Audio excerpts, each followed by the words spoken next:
So this is a documentary, right?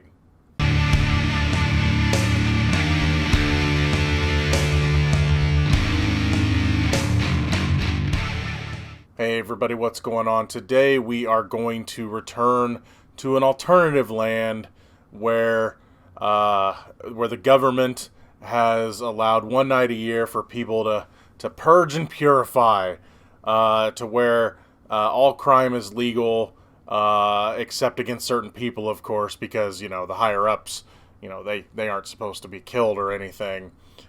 Today we are going to talk about the Forever Purge. I will warn you, there's probably going to be some spoilers in this. I won't spoil everything, but I do have to talk about the ending a little bit, about what it was trying to do. So if you don't want anything spoiled, I will say this.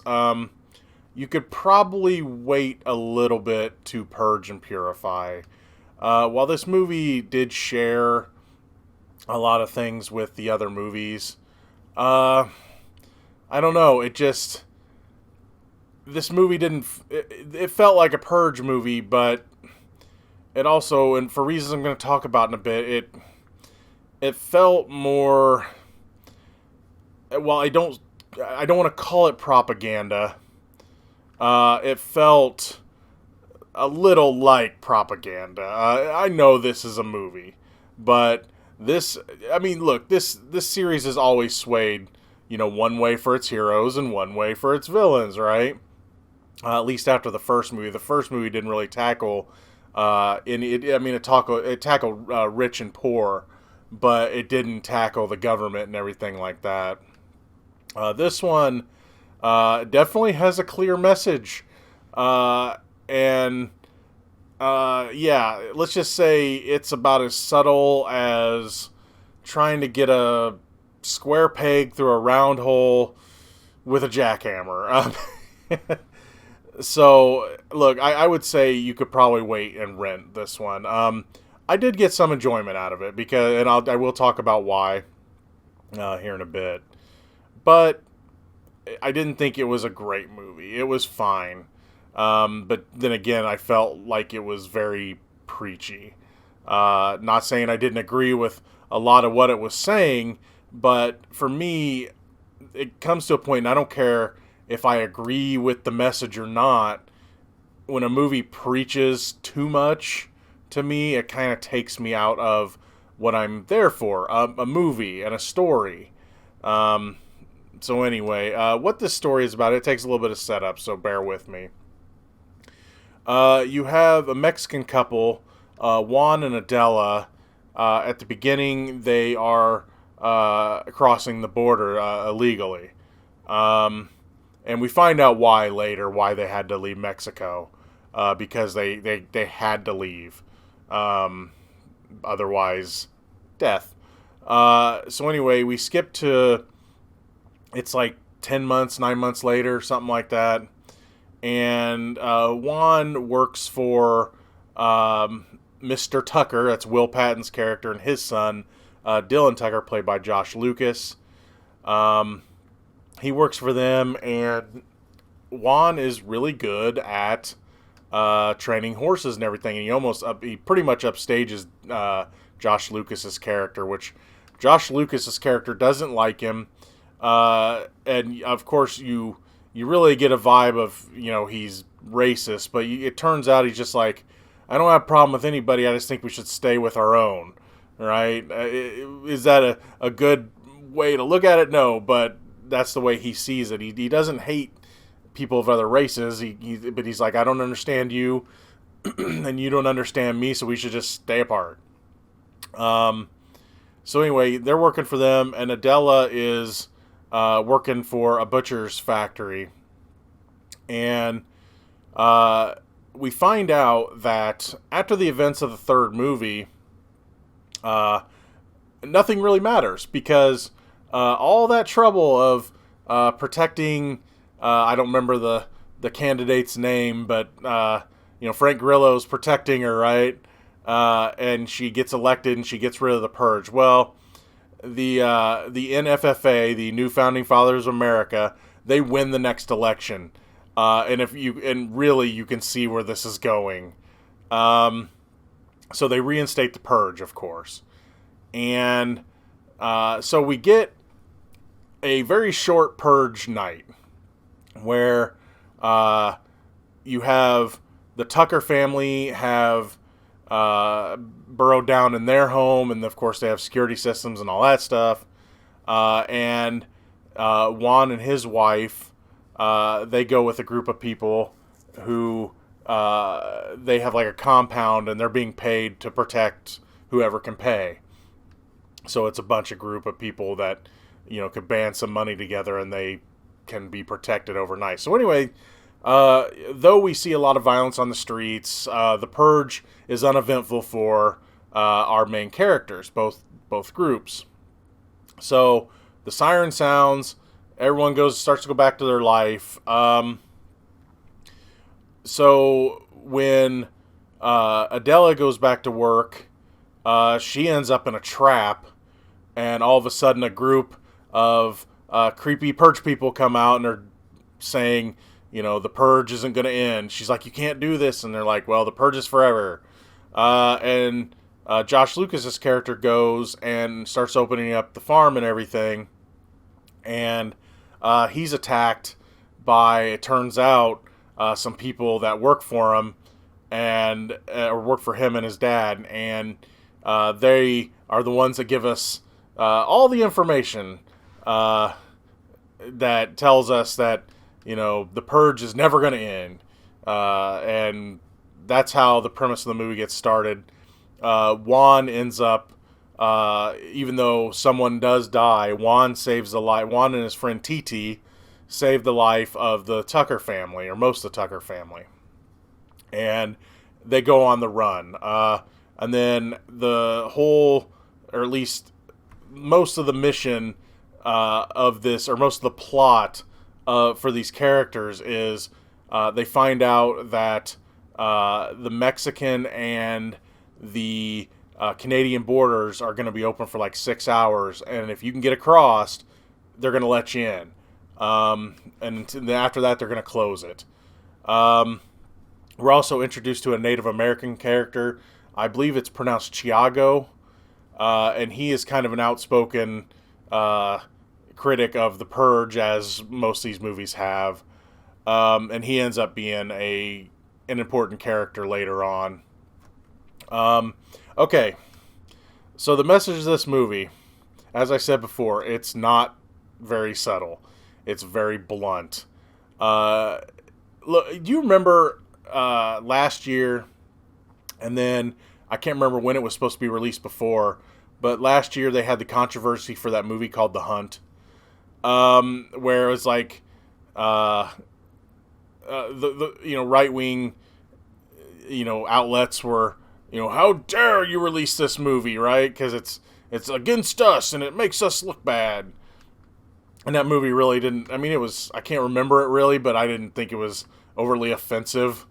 I mean, the whole movie itself was just kind of ridiculous anyway. I'm surprised we're not hearing anything about this one, because let's put it this way. This movie feels like what would happen if the people that were trying to storm the Capitol in January had succeeded. And then they took over the White House and then moved from there.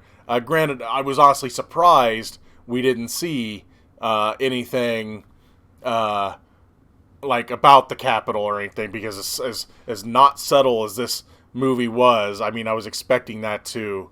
Because what you have is you have these groups of people all over the country are coordinating attacks against minorities and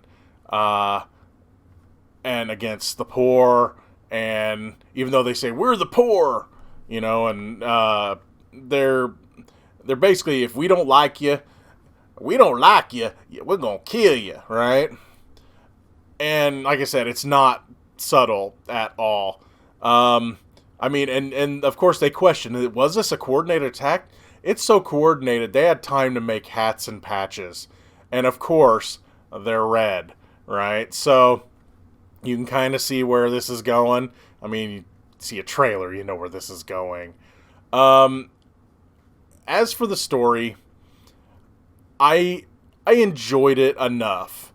I didn't love it because everything was very predictable. I mean, you could tell who was going to live, who was going to die, what characters needed to change in what ways, things like that. You could tell.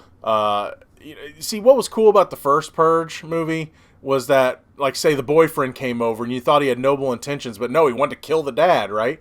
I was hoping for something like that, some twist or something.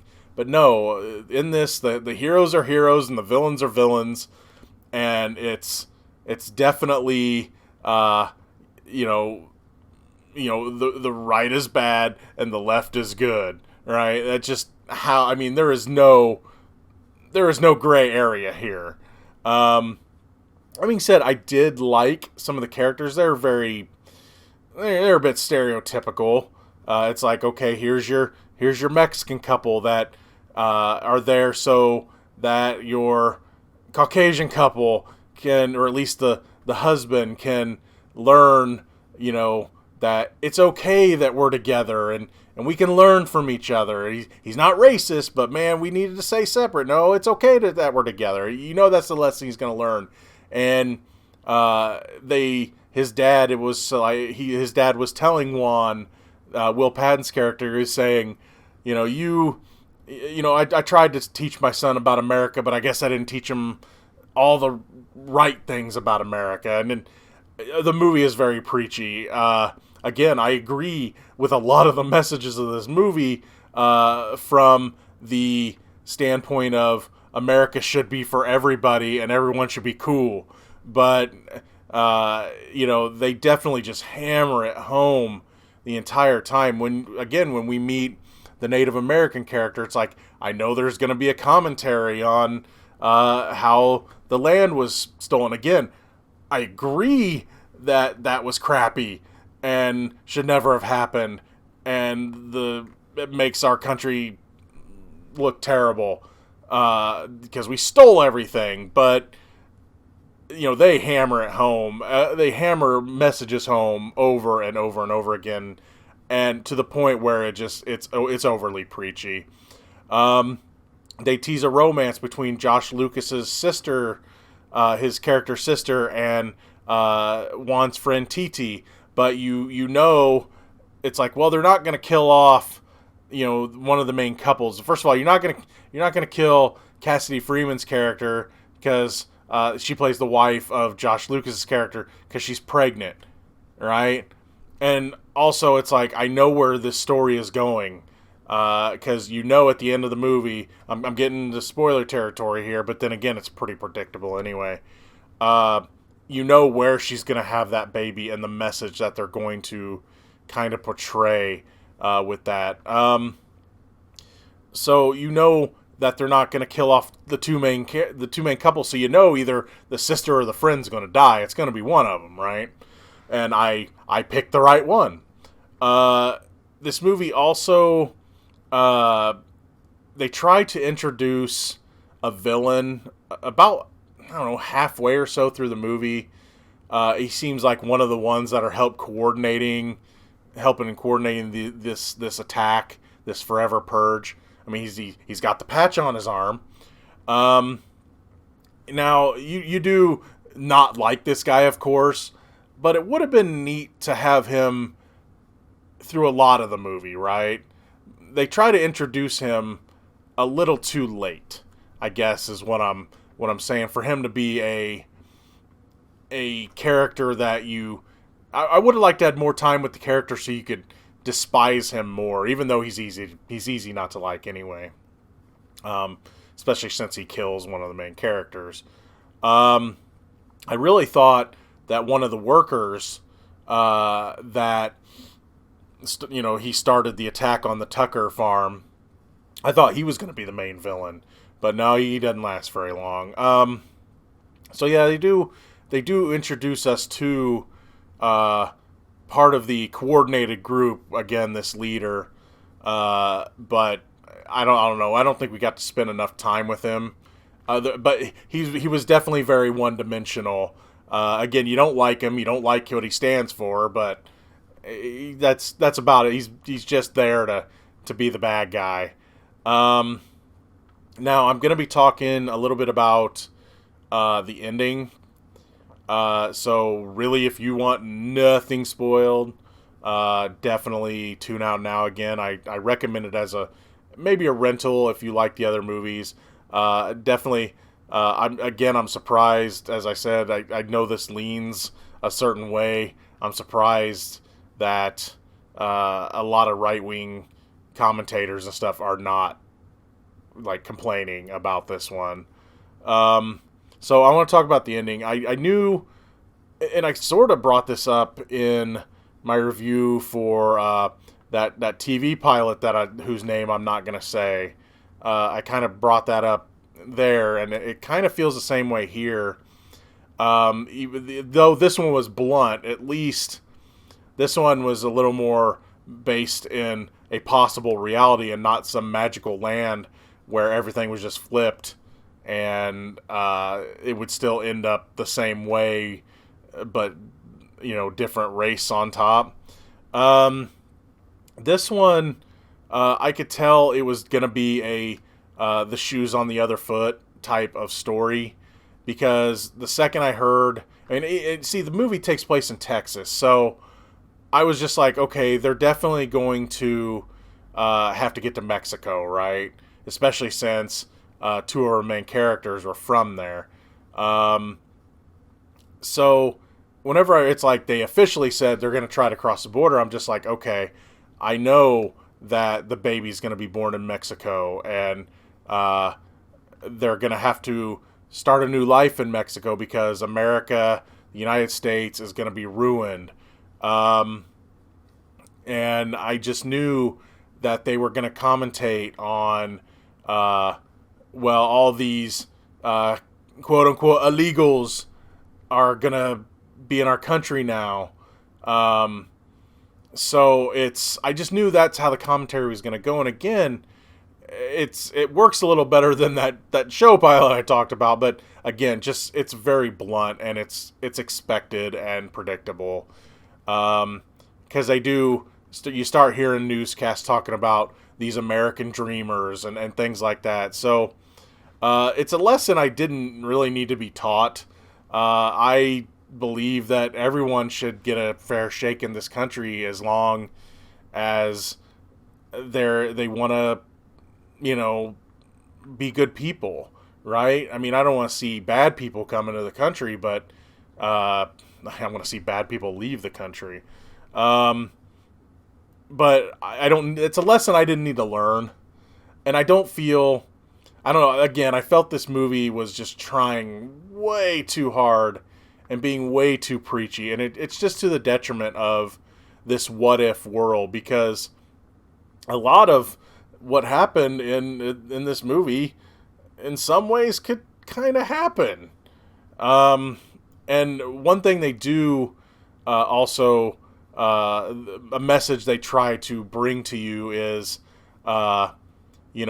this government brought this upon themselves. See, because this Forever Purge happens, and of course the rest of the Purge movies, the government is making all this stuff happen, right? They're using the Purge to get rid of the weak and the poor, right? Because they're sending out the trucks with big machine guns and everything else, and they're disguising it as, this is a night to let off some steam. But no, they're using it to get rid of people, the poor and unfortunate. But this one is basically saying, yeah, your government created this, and now you have to deal with it. So it's basically saying America is, they got the groups that they started ended up being their downfall. Ended up being the government's downfall. So you kind of see the message. Again, it's being hammered into your head by a titanium sledgehammer. And they do have a blurb at the end, and I don't know if they're going to make another one or not. there's no after credit scene or anything, but they say, some people are starting to rise up and fight back, and because they believe in something. We don't know what's going to happen in the United States, but some good people are standing up. And again, I agree with a lot of this. It's like if tyranny attacks the country, people should, try to take care of each other. But man, is this movie just it is just blunt for the entire runtime. The movie is not even 2 hours. It's like an hour 45 or something like that. And it is just blunt the entire way. And again, though I agree with a lot of it, it's too preachy. And it takes you out of, this being a story. So, again, I don't recommend rushing to a theater to see it. If you're a fan of The Purge, why not? But really, this one didn't. It felt like a Purge movie, but then it didn't feel like a Purge movie. Even though I enjoyed parts 2 and 3, I still miss the subtle what if of just the craziness of part 1, where they didn't get into all the government stuff and everything, because now it's gone into full on commentary. And again, I wouldn't call it propaganda, but it kind of feels like it, even though I know it's not. But anyway, yeah, I don't recommend going to theater to see it, but if you want to see it, it'd still be a fine rental. I still got a lot of enjoyment out of it. I still got enjoyment out of people that were starting it, not being able to finish it. So you get some enjoyment out of it. You're happy for these characters. You like some of these characters. You like seeing them change, but again, everything that the messages the movie is trying to just slam into your head the entire time, it takes a little bit of the fun out of the what if of this universe. Anyway, that's all for this review of the Forever Purge. See you later.